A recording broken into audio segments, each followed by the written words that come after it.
Ahora les voy a presentar a Daniela Oyarzún. Ella es socia en Arab Abogados. Ella es abogada de la Universidad de Chile, especialista en materias laborales y previsionales. Se desempeñó como jefa de Relaciones Laborales en Empresas Gasco y como jefa de asesoras de la Subsecretaría del Trabajo. También participó activamente en la elaboración de leyes importantes como la de teletrabajo y la modernización de la Dirección del Trabajo. En su trayectoria, Daniela se ha dedicado a la asesoría laboral corporativa a empresas nacionales y multinacionales, asesoría estratégica en gestión de personas, compliance laboral, auditorías laborales y proceso y funciones de adquisiciones. Sin duda, Daniela tiene un currículum muy interesante y tiene mucha experiencia también en temas sindicales, en juicios laborales, visado y permisos de trabajo para extranjeros. Ahora, Daniela se está terminando de poner el micrófono y va a subir al escenario. Muchísimas gracias a todos por haberse quedado y los invito, como dijo Rodrigo, todavía tenemos un par de charlas más, así que bienvenida Daniela. Oiga, Bienvenida. muchísimas gracias por tu presentación. Muchas gracias, muy buenas ya tardes a todos. Gracias a los que se han quedado hasta esta instancia de la presentación. Y bueno, la verdad es que escuchando a todos los otros speakers hoy día, he estado pensando mucho cómo hacer de esta presentación más atractiva o de hacer un link de por qué esto puede ser necesario y interesante para todos ustedes. Hemos escuchado a la gran mayoría de los speakers hablar del proceso de atracción del talento desde el humano, desde las áreas de selección, desde la inteligencia artificial. Y yo vengo a hablar de un componente bastante distinto, que es el componente legal. Y quizás esta mirada es la que muchas veces uno dice, uff, ¿qué me vienen a hablar de esto? Quizás es menos atractivo. Y puede serlo, pero veo cada vez más que es algo muy importante en que todos tengamos una noción, porque hemos escuchado hablar acá de lo desafiante que están siendo los procesos de atracción del talento. Hemos escuchado hablar de lo relevante que es poner al centro al candidato, preocuparse en cada una de las instancias del candidato, recordar el difícil momento por el que está pasando de búsqueda de un empleo, de estar cesante, y todo esto nos hace un llamado y una invitación a recordar la importancia de la dignidad de ese candidato. Ilia contaba por ahí que un importante influencer todavía hacía algunas publicaciones diciendo necesito una persona de determinado rango de edad.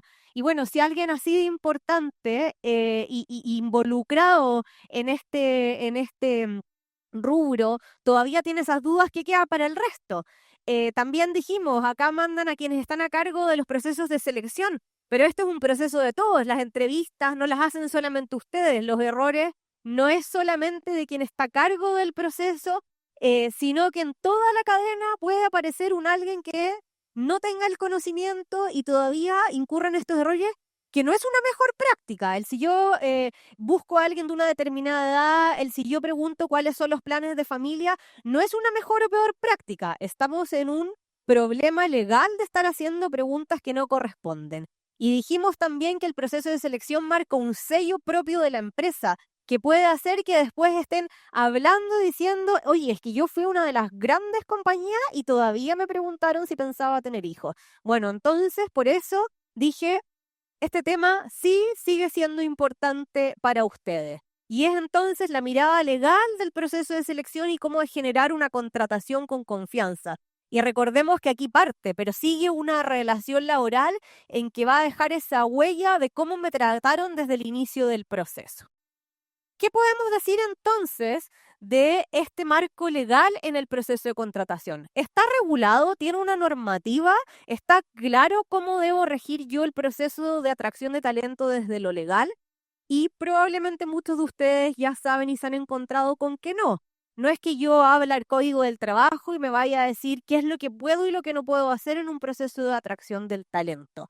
¿Por qué? Porque este código del trabajo dice que viene a regir las relaciones entre trabajadores y empleadores. ¿Es el candidato a un trabajador? No lo es. Estamos en una etapa previa. A él todavía no le rige el código del trabajo. Este es un error o una duda que surge muy comúnmente. ¿Le rige, no le rige, hasta dónde le rige y qué es lo que guía este proceso? Entonces, no tenemos nada que nos diga cómo seguir un proceso de atracción del talento desde lo legal.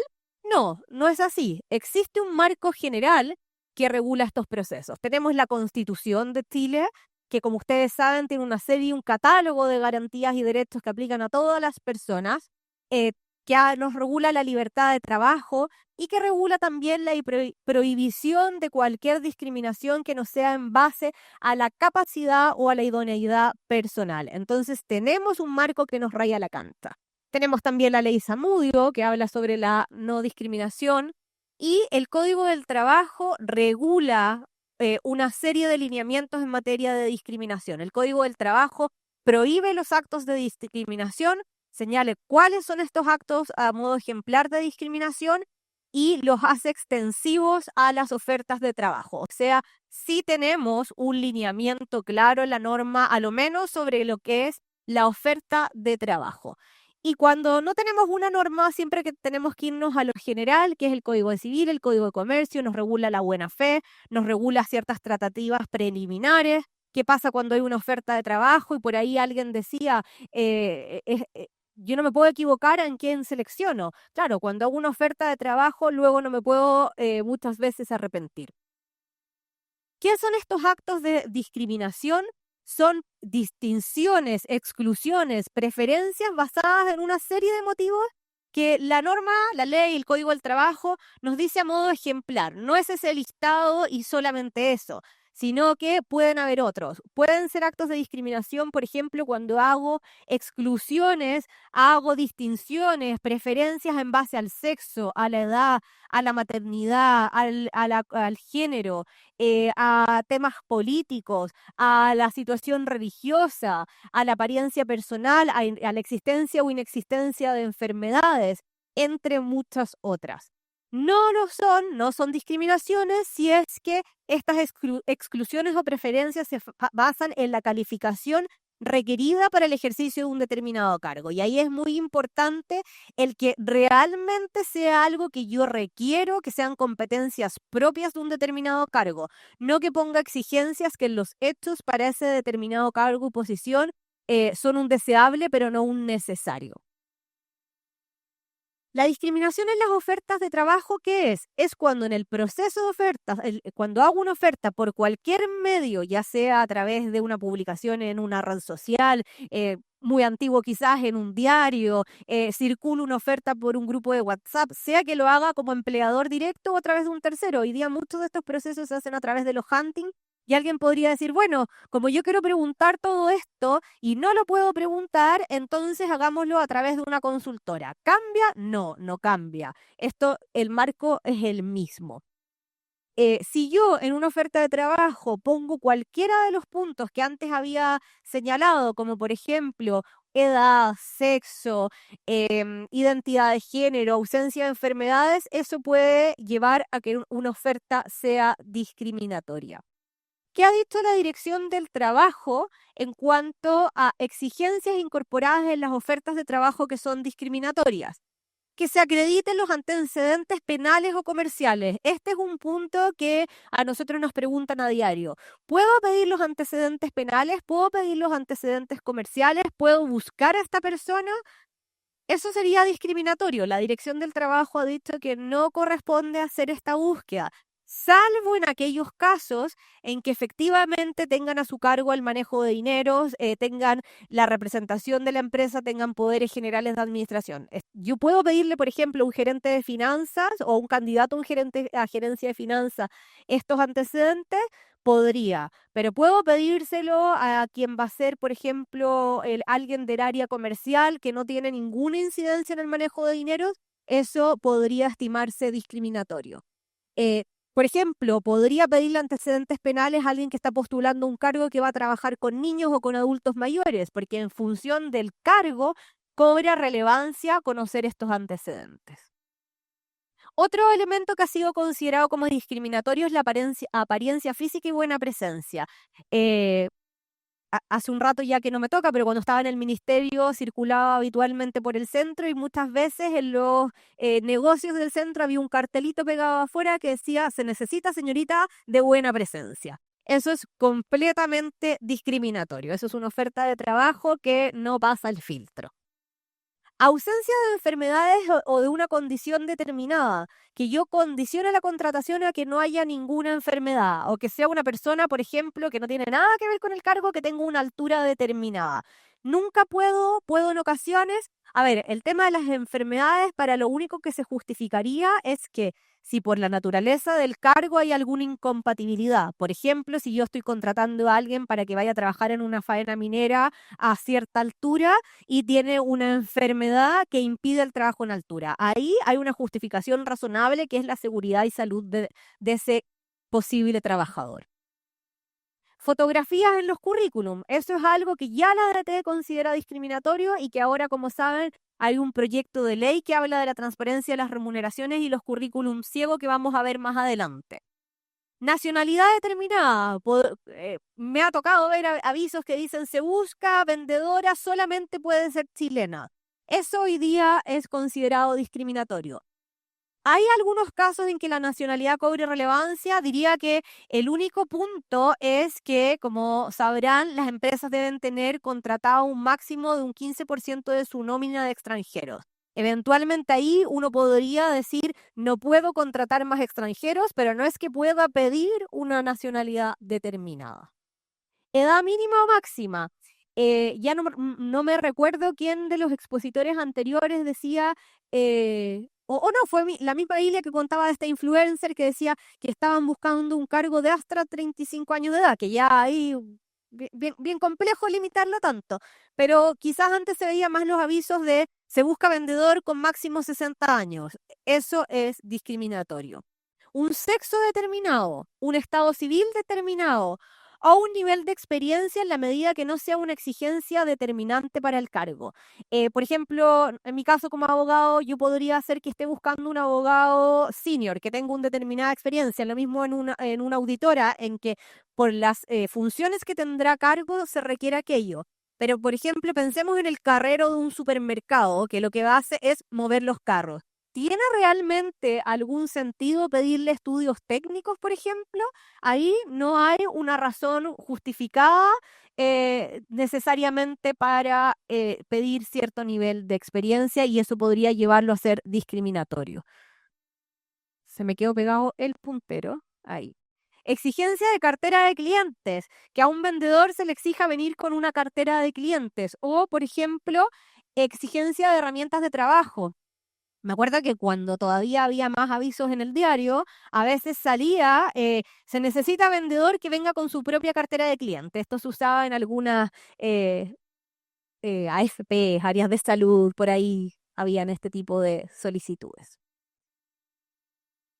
Y bueno, un tema específico en lo que ha cobrado relevancia, cómo se pueden o no hacer las ofertas de trabajo, es en relación a la ley de inclusión de personas con discapacidad y asignatarios de una pensión de invalidez. Hoy día sabemos que en virtud de esta ley, las empresas que tienen 100 o más trabajadores deben contar con un 1% de su nómina de personas con discapacidad o asignatarias de pensión de invalidez. Sabemos también que para tener una razón fundante para cumplir la ley de manera supletoria, se requiere ciertas publicaciones a través de la Bolsa Nacional de Empleo y con ciertas características.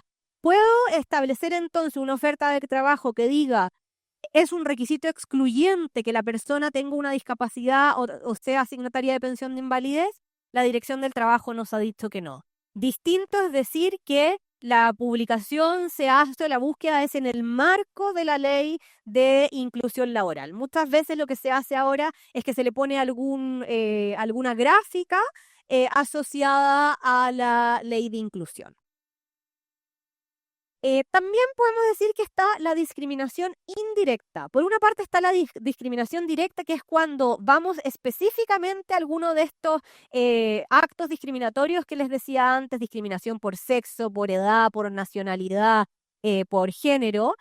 Pero también hay una discriminación indirecta, que en lo aparente, en lo formal, es lícita. Por ejemplo, cuando yo estoy pidiendo ciertas capacidades, de cierta forma lo disfrazo como un requisito de idoneidad o de capacidad, pero en los hechos, para el cargo en que estoy buscando, no se necesita ese requisito y en definitiva lo que estoy haciendo es restringir y poner limitantes a ciertas colectividades. Por ejemplo, cuando yo exijo el dominio de un idioma extranjero para un cargo que no tiene absolutamente ni una necesidad de contar con ese idioma. O, por ejemplo, el caso que yo decía antes del carrero o del reponedor de supermercado, en que le exigiera contar con una carrera técnica de determinado nivel. ¿Es realmente atingente al cargo? Y ahí entonces se genera una diferencia con lo que ocurre con la discriminación más evidente, más directa, por los actos de discriminación que antes veíamos. Acá vamos a tener que hacer un juicio de razonabilidad. Vamos a tener que ver los antecedentes del contexto y decir, ¿tenía sentido en este caso? ¿Tiene sentido en este caso pedir esos requisitos? Y ahí probablemente es donde se vienen muchos de los desafíos para ustedes, porque cuando uno tiene que levantar una oferta de trabajo, cuando está a cargo de un proceso de selección, muchas veces tiene el cliente interno, que es el área que le está pidiendo el candidato y que le está diciendo, yo quiero a alguien que cumpla con esta serie de características, pero no necesariamente yo voy a poder pasar esas características a una oferta de trabajo, porque si lo hiciera así, muchas veces podría caer en una discriminación.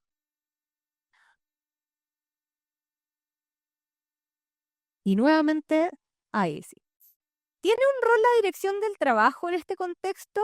Bueno, yo les decía que todo lo que dice relación con el periodo previo a la contratación laboral propiamente tal, no es parte de la relación laboral. Entonces uno dice, bueno, si no es parte de la relación laboral, entonces la dirección del trabajo no tiene ni una incidencia, ¿de qué me preocupo aquí? Nadie me va a fiscalizar, da lo mismo, ustedes me están diciendo ahora que yo no puedo hacer esto, pero si no, no voy a tener ningún riesgo, lo voy a hacer igual. No es así. La dirección del trabajo se encuentra facultada para fiscalizar y eventualmente cursar sanciones cuando el empleador formule, ya sea de manera directa o indirecta y por cualquier medio, ofertas de trabajo discriminatorias. ¿Y qué se requiere para que la dirección del trabajo pudiese sancionar uno de estos actos? Tiene que haber una oferta de trabajo efectuada por el empleador, ya sea directamente o a través de un tercero, es decir, si se llega a identificar que la oferta de trabajo, a pesar de estar haciéndose, por ejemplo, por un hunting, es de una determinada empresa, podría dar lugar a aquello.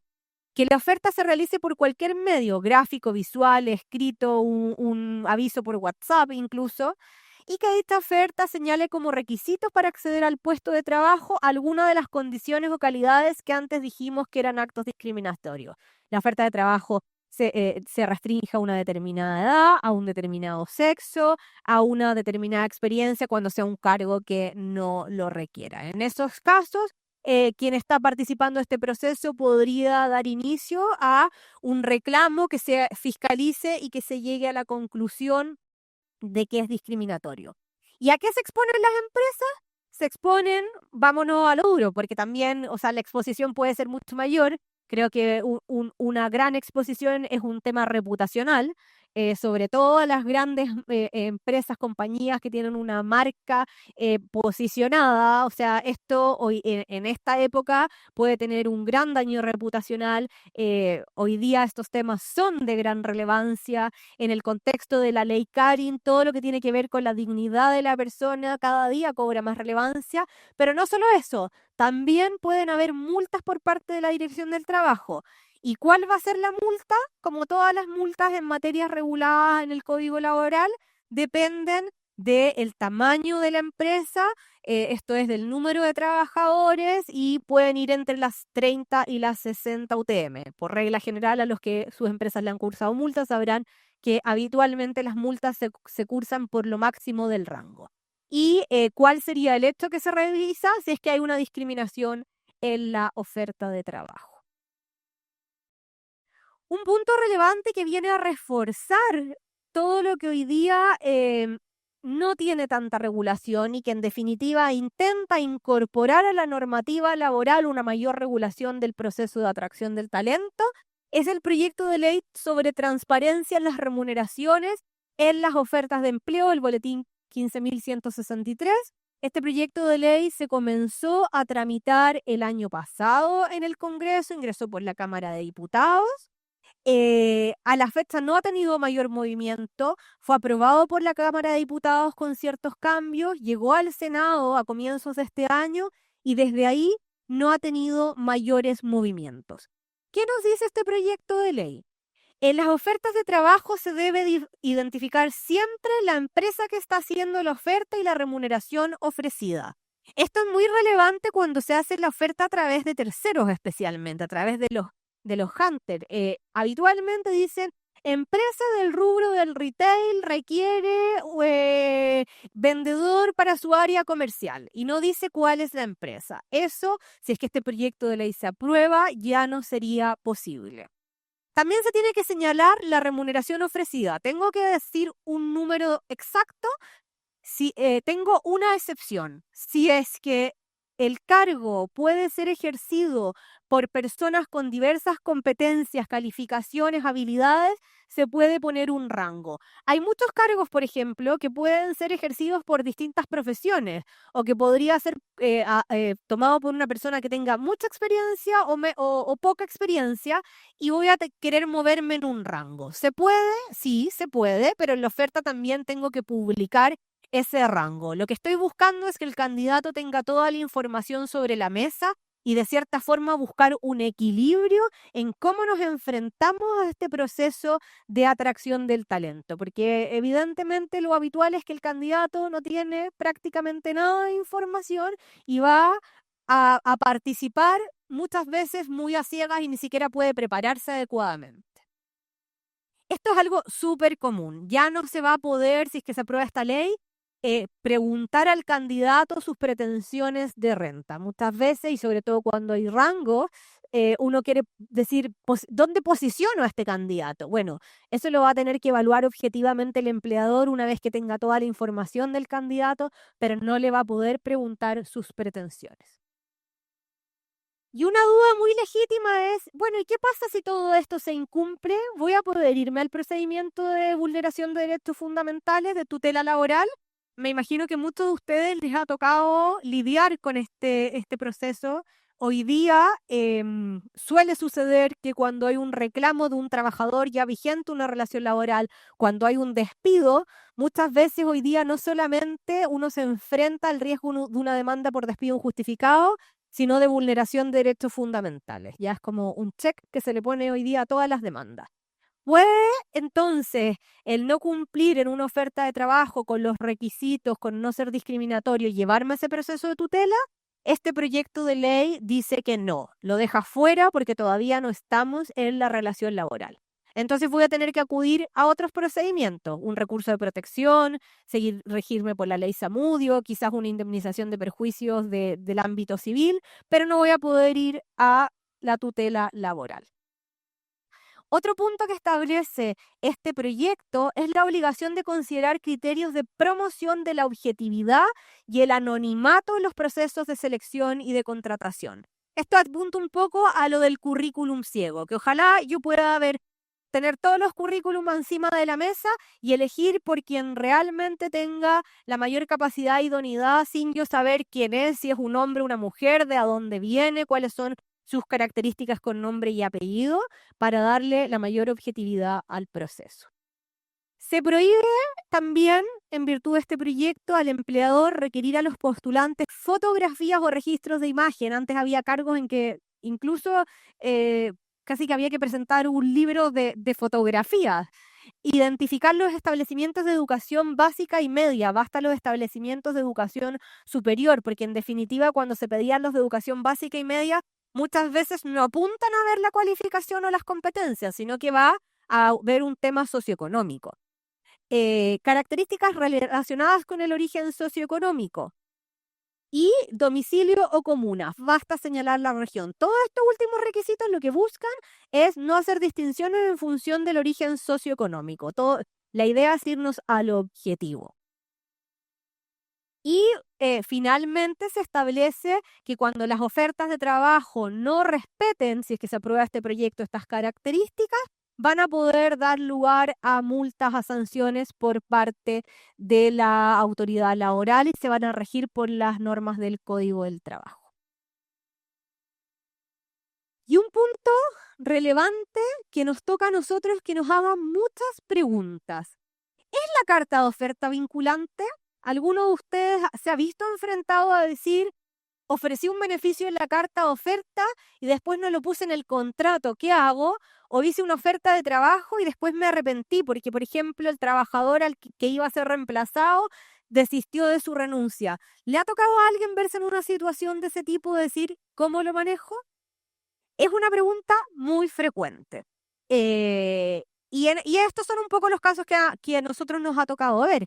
El quien se iba se arrepintió o se tomó conocimiento, que es muy discutible porque habitualmente se toma conocimiento a propósito de actos discriminatorios, de que el candidato no cumplía un determinado requisito, que el candidato tenía antecedentes de la empresa en la que venía. Al momento de verificarse los antecedentes, se desiste de la empresa de la oferta.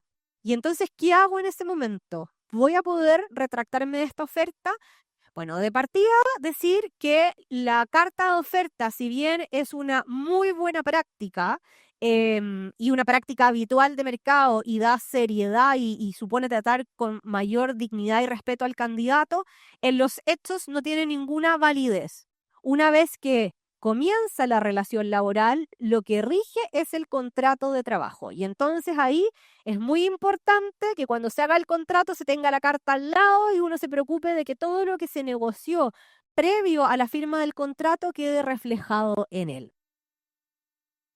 Eh, si tenemos un conflicto en esta etapa, ¿qué hacemos? ¿Voy a poder ir a un tribunal laboral porque me retractaron una oferta de trabajo?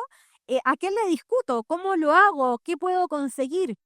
La verdad es que todo eso se rige por las reglas generales. Si hubiese alguna forma de reclamar, es a través de un juicio general de la vía civil, de la vía constitucional.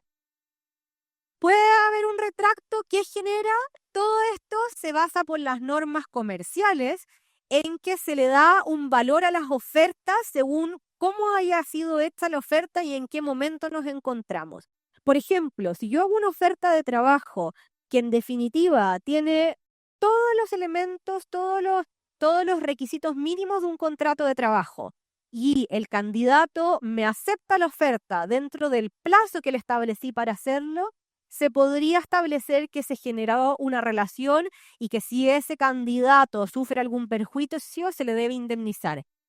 Porque podría suceder que ese candidato perdió otra opción de trabajo, podría ser incluso que renunció a un trabajo en el que llevaba mucho tiempo, ya dio su aprobación a la oferta que tenía todas las características necesarias y hay un retracto. Ahí hay que recordar que el contrato de trabajo es consensual, es decir, no necesita estar escrito. Entonces, cuando hay una oferta de trabajo que cumple todos los requisitos de un contrato y es aceptada, podríamos estar frente a un retracto que dé lugar a tener que indemnizar a ese candidato. Me tocó revisar un juicio hace poquito en que una candidata había aceptado la oferta, había renunciado a su trabajo anterior eh, y se hizo todo el proceso, aprobó la oferta y se le mandaron a hacer exámenes preocupacionales, se detectaron algunos problemas médicos y en ese momento se le retractó la oferta. Esa persona estuvo en un juicio de indemnización de perjuicios que todavía no está 100% terminado, pero se veía que el avance iba inclinado hacia su favor. Especialmente esto pasaría, por ejemplo, si el trabajador incluso se presentó a prestar servicios, le hicieron una oferta, dijo que sí, llegó, se sentó a trabajar y al día siguiente le dijeron, ¿saben qué? Esto ya no va más. Y, por ejemplo, me tocó verlo a propósito de que una vez incorporado el trabajador a prestar servicios, se conocieron antecedentes de su empleador anterior que no eran favorables. Eso es un poco lo relevante de este proceso de atracción de talento desde esta mirada legal.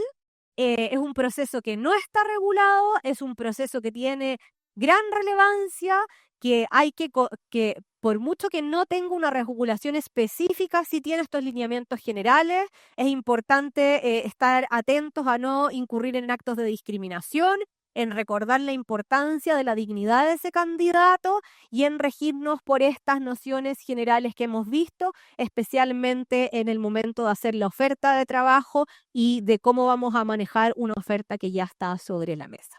Eso es lo que les puedo contar entonces de lo que es la mirada legal del proceso de atracción de talento. Muchas gracias. Muchísimas gracias, Daniela.